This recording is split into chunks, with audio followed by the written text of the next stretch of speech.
khó đằng bạn tâm đủ khó đằng bạn đọc ra cùng mà bạn không mù bạn bạn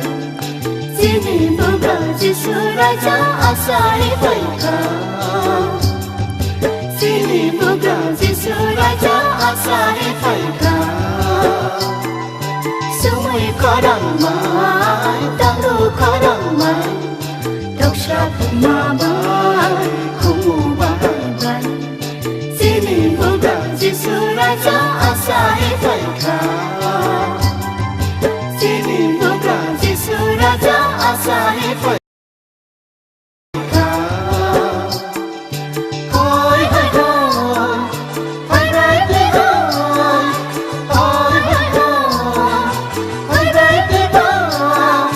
sini buka Yesus nó sung hoa lắm rồi mà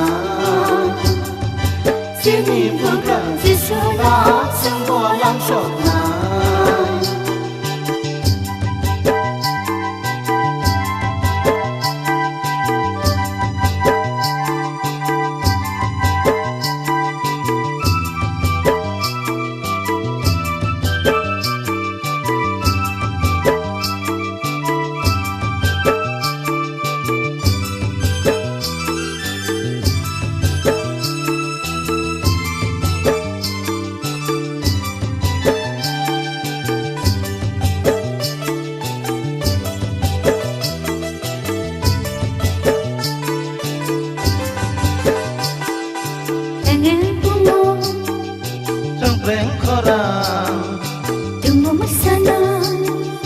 Bagrung badai en pungo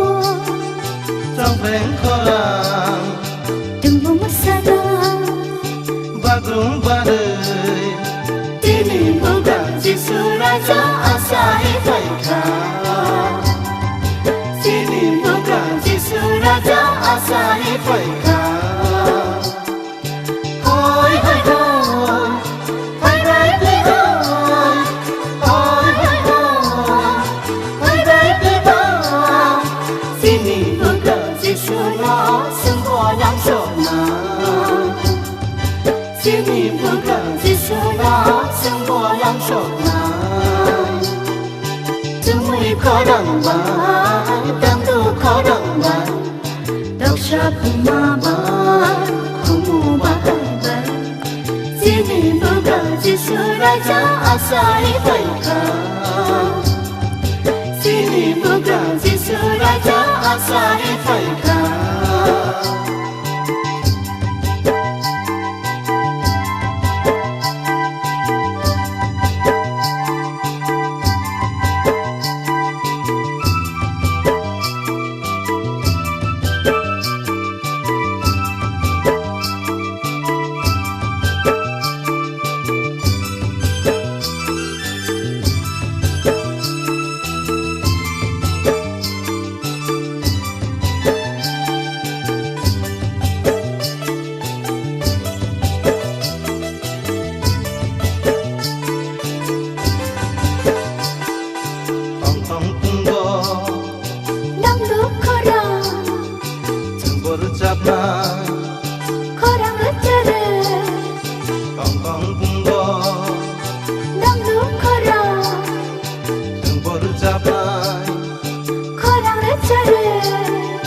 sini buka Yesus Raja asal baika sini buka Yesus Raja asal baika hoi hoi hoi hoi rai đi hoi hoi hoi hoi hoi rai đi hoi sini buka Yesus nó sung hoa lắm rồi mà sini buka Yesus nó sung hoa lắm rồi mà semua khó đằng